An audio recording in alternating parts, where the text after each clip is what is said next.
Hey, Money Vikings, welcome back to the show and appreciate you joining. I want to do a very interesting one today about what it really takes and what research shows it takes to reach a $2 million net worth.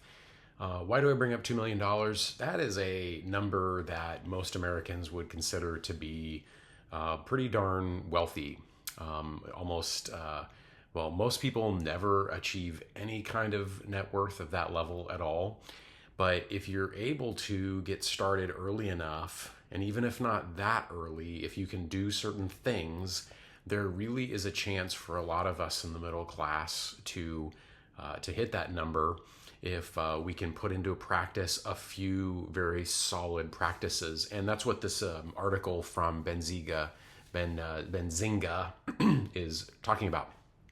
So I wanted to go through it with you because I really like this article because of what it talks about, and then it also gives you some actual ideas in terms of what the research says it takes to hit that number.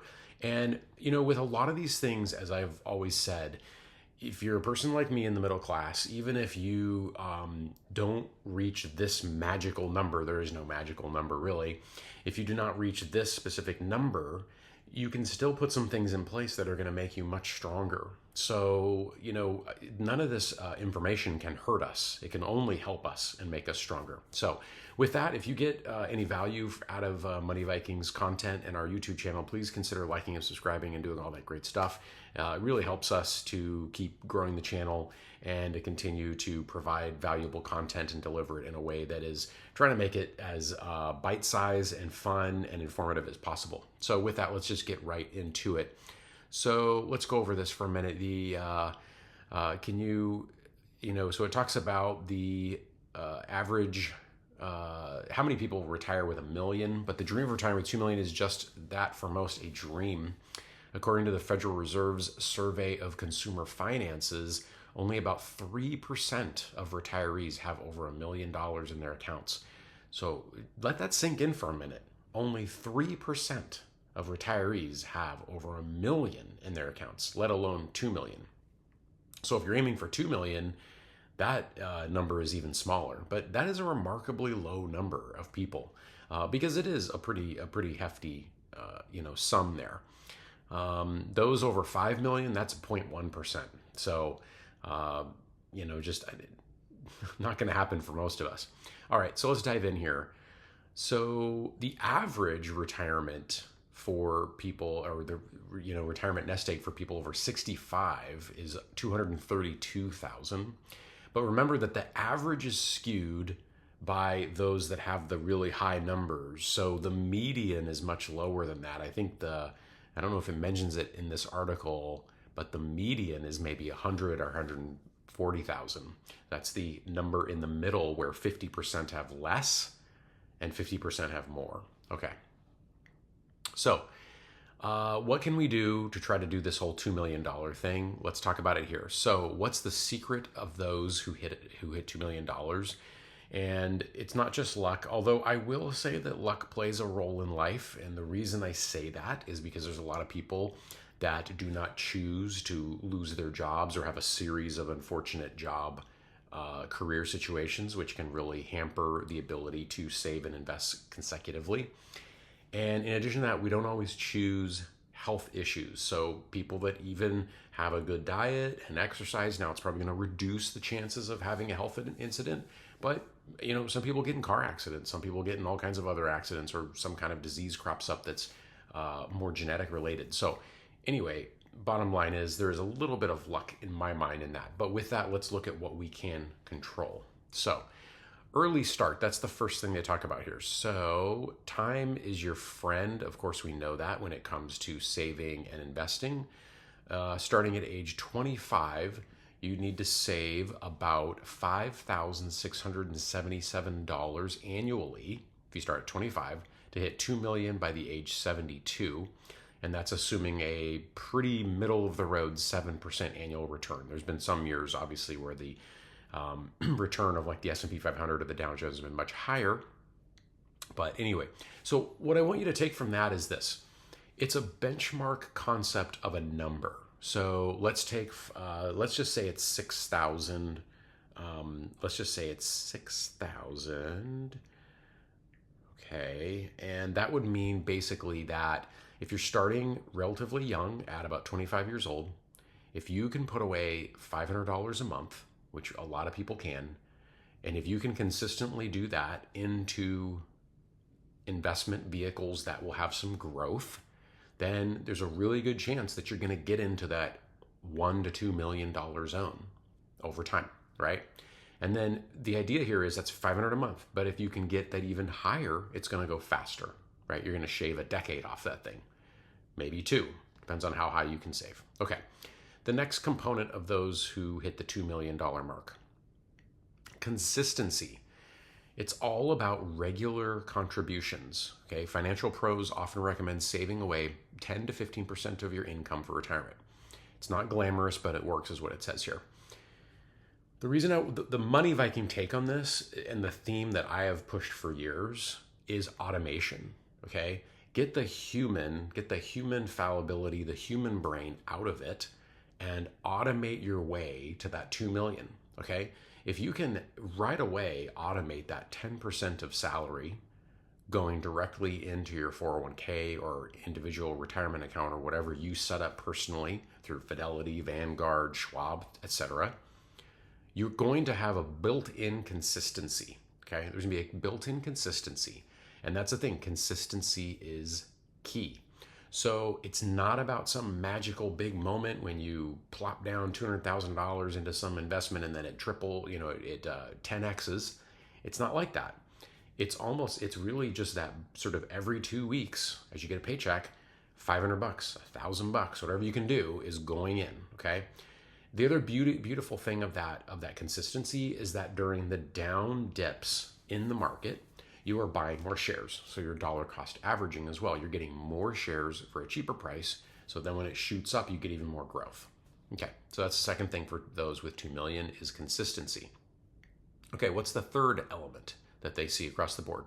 Smart investing.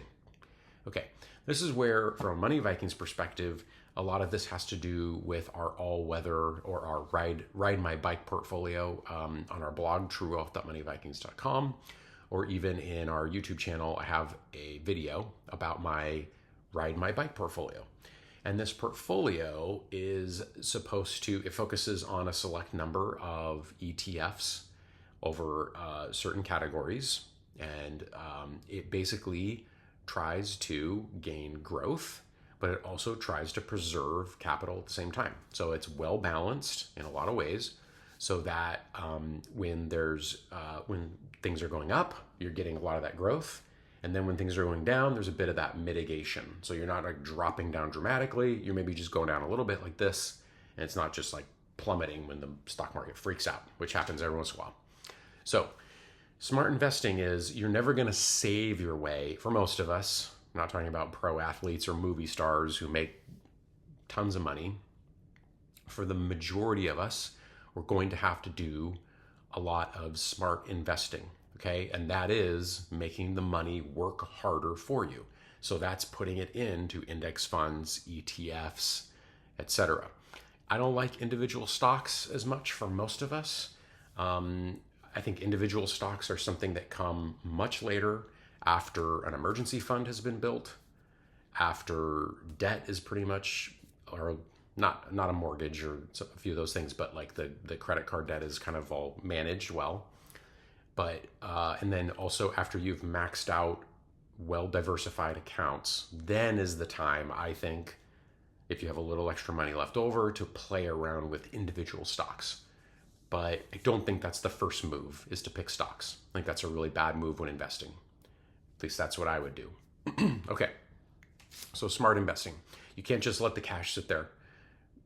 We all know inflation is a real thing, and inflation is going to erode the value of that every single year. So you need to be making up some of that ground and more. Okay. They did not number these. They numbered it wrong. The numbers didn't work out. But anyway, number 4, it says number 1.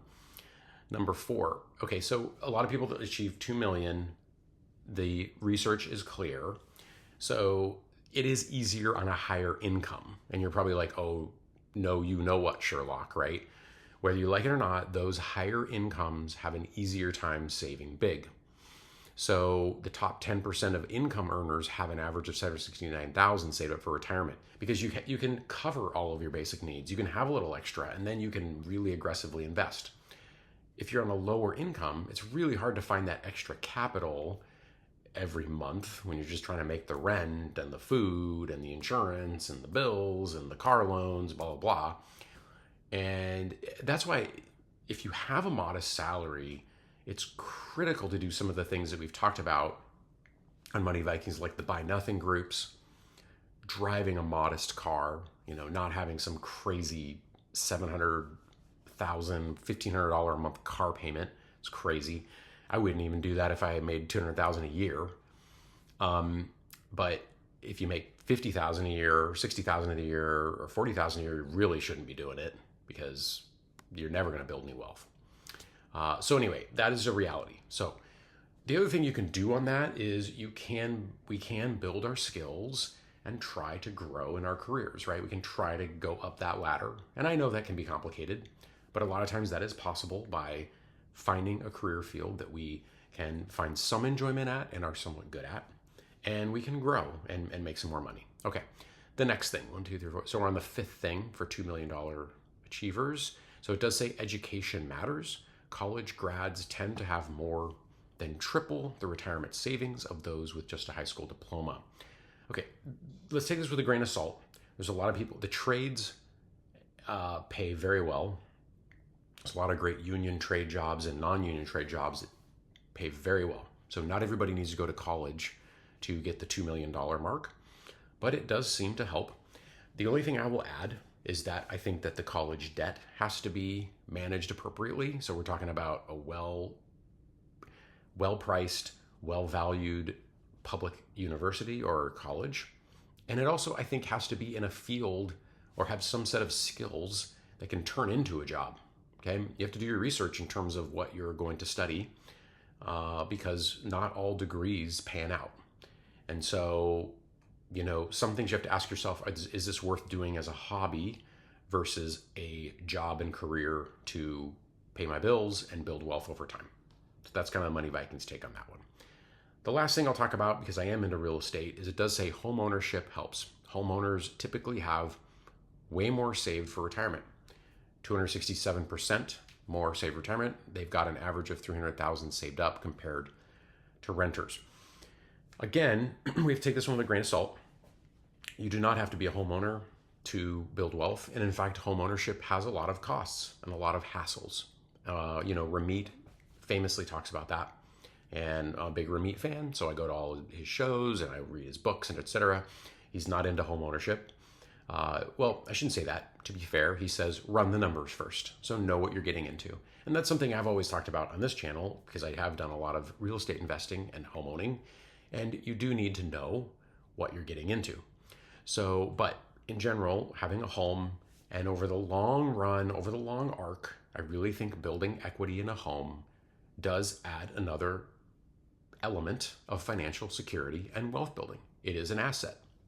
So, at the end of 30 years, that mortgage will be paid down. The home probably went up in value. Yes, there were costs along the line, but you can probably get a lot of those costs and more back out of it. I don't think renting is throwing money away. I don't believe in that. There's definitely a time and a place for us all to rent at different stages in our lives, and it's a personal preference thing. We can always rent if we want. And yes, there's going to be savings there. I would just say if you're going to rent and you do have those savings, make sure they're going into other investment vehicles, because they're not going into paying down a mortgage, which is building equity in something that can later be sold. So, hey, with that, guys, I hope that helps. I really found this fascinating. You're talking about things that can really help us achieve 2 million in net worth, and I think these are all great. So if you have any others, please add in the comments. What other things would you say people should do if they want to hit a really high net worth like that? I'd like to hear it. Thanks a lot.